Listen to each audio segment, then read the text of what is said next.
Seção 8. Spring Data JPA. O objetivo dessa seção é alterar os serviços para usarem a base de dados ao invés de dados fake. Nós vamos alterar o projeto usuário, fazendo com que a classe usuário REST acesse um banco de dados, usando o Spring Data JPA. Para isso, vamos adicionar a dependência. Então, botão direito em cima do projeto, Spring, add starters. Procura por Spring Data JPA e sinaliza que você quer adicionar esse starter. Para fazermos o acesso ao banco de dados e o retorno dos dados via REST, nós precisamos separar a entidade dos dados de transporte, dos DTOs. Então, o que é uma entidade? São aquelas classes que vão estar anotadas e cujos objetos são persistentes, isso é, são armazenados em banco de dados. O que são DTOs, ou Data Transfer Object? São classes de transporte que trafegam via REST. Então, você retorna essas informações na invocação do REST através desses DTOs. Não possuem anotações referentes à persistência. Para fazer isso, precisaremos mapear as entidades em seus respectivos DTOs, usando um pacote chamado Model Mapper. Esse pacote Model Mapper faz a geração de DTOs a partir de entidades e o contrário também. No nosso caso, nós vamos refatorar a classe usuário para ela ser uma DTO, já que ela está simples. Vamos renomeá-la para usuário DTO. E aí criar uma classe usuário persistente, inclusive isso pode até se basear na classe usuário DTO, mas essa classe usuário persistente ela vai estar toda anotada com as anotações do JPA para poder acessar o banco de dados.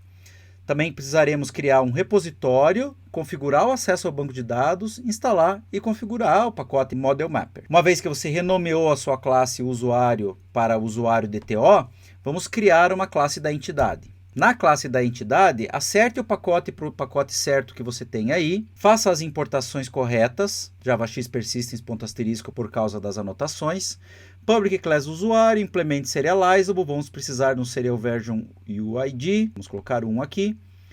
Aí tem o private long ID, private string nome, private string login, private string senha, private string perfil. Cada um desses atributos vai ter uma anotação. E a classe usuário também vai ter as suas anotações. Então, a classe usuário vai estar anotada com @entity, para indicar que ela é uma classe cujos objetos são persistentes, e em qual tabela que ela está mapeada. No caso aqui, tabela TB_usuários. O ID eu anoto com @id, indicando que ele é a primary key. Generated value, indicando que ele vai ser gerado de forma automática, e @column para indicar qual é o nome da coluna lá no banco de dados dele. O string nome aqui também @column para indicar qual é o nome do banco de dados. O login também está anotado com @column para dizer qual é o nome da coluna lá no banco de dados, senha e perfil também. Não pode esquecer de criar os construtores dessa classe corretamente e os setters e getters também. Com isso nós temos uma classe persistente, não vou entrar nos detalhes de como que faz associação nem nada, não é o caso aqui é só criar uma classe persistente simples. Para podermos fazer a persistência dos objetos dessa classe, precisamos criar um repositório. O repositório ele tem essa cara aqui, ó, Public Interface, então ele não é uma classe, ele é uma interface. Usuário Repository, que estende JPA Repository do tipo usuário e long, que é o tipo de dado da primary key.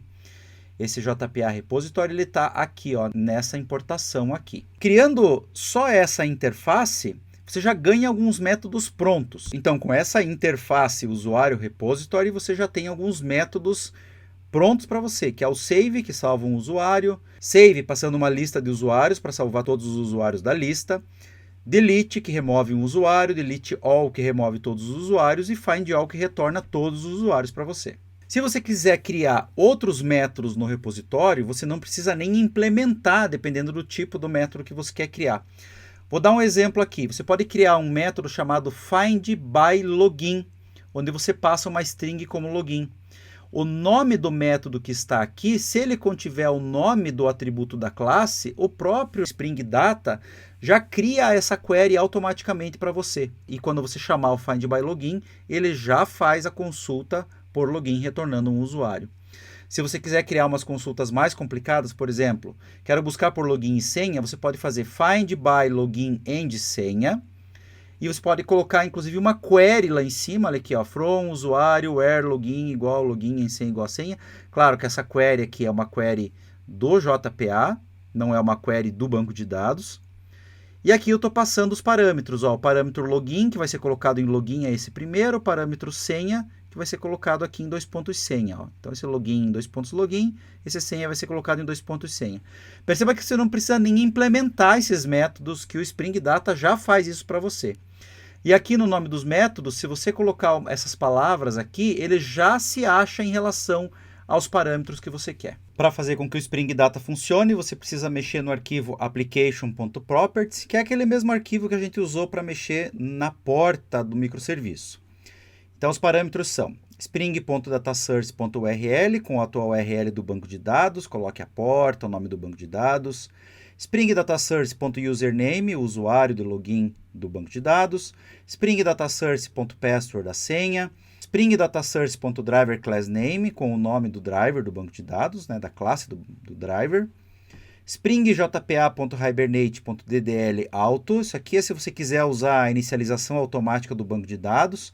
Você pode colocar aqui update, se você quiser atualizar o banco de dados conforme você atualiza os teus objetos, ou create, para ele criar automaticamente o banco de dados.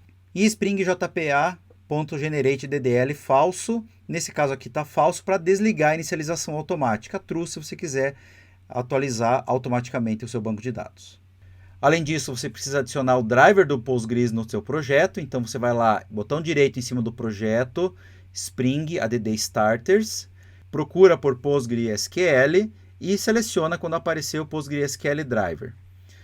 Aperta Next, vai aparecer uma tela como essa, indicando o seu arquivo POM e o arquivo POM do Spring Initializer. Pressiona nesse botão para ele pegar a dependência e jogar para cá para o seu projeto. Quando terminar, aperta Finish. Vamos também importar o Model Mapper no projeto. Esse você pode fazer de um jeito simples, abrindo o arquivo pom.xml. Procura a tag Dependencies e lá dentro coloca esse trechinho de código aqui. Aí quando você mandar construir o seu projeto, ele já vai procurar o Model Mapper e já vai fazer ele funcionar. Para que o seu Model Mapper funcione no seu projeto, procure a classe projeto usuário application, ou o nome que você colocou. Isso é, a classe que está anotada com @Spring Boot Application. Lá dentro coloque esse método aqui, ó, Model Mapper, que retorna o Model Mapper, anotado com bin. Lá na classe usuário REST, para você conseguir fazer a transformação de objeto persistente para DTO, você vai fazer o seguinte, você vai adicionar o Model Mapper como um atributo e vai colocar AutoWired. O AutoWired ele faz automaticamente a injeção dessa dependência para você. Também você vai colocar o teu repositório, olha só, usuário repository, repo, que eu chamei de repo, e AutoWired para ele injetar automaticamente essa dependência para você. Lá no método inserir, ao invés de você receber e retornar o usuário, agora você vai receber e retornar objetos do tipo DTO, objetos de transporte. Então você vai receber um usuário DTO e vai retornar um usuário DTO. É isso que vai mudar aqui. Quando você for salvar esse usuário DTO, você não pode salvar ele direto, você tem que salvar um objeto persistente da classe usuário. Então você vai fazer um mapper.map, passando o usuário, dizendo para qual classe que você quer transformar ele, para o usuário. E aí esse mapper já vai fazer automaticamente a conversão do teu DTO em classe persistente. Uma vez que você terminou de fazer o save, você pode buscar o usuário. Então, olha lá, repo.findByLogin, passa o login dele como parâmetro, ele vai retornar um usuário que é um objeto persistente. Para transformar ele para DTO, basta você fazer o mapper.map, passa o usuário e diz para qual classe você quer transformar ele, que é o usuário DTO.class. Fiz um return porque o meu método inserir retorna o usuário DTO, bem tranquilo. Lá no método listar todos, você pode fazer um repo.findAll, quer dizer, no repositório busca todos, ele vai retornar uma lista de usuários da classe persistente. E aí, para cada usuário da classe persistente, você vai mapear ele para um DTO. Você pode fazer isso com esse trecho de código aqui, ó. Ele pega a sua lista, enxerga ela como um stream e mapeia cada elemento. Ele faz um mapper.map e transforma em usuário DTO.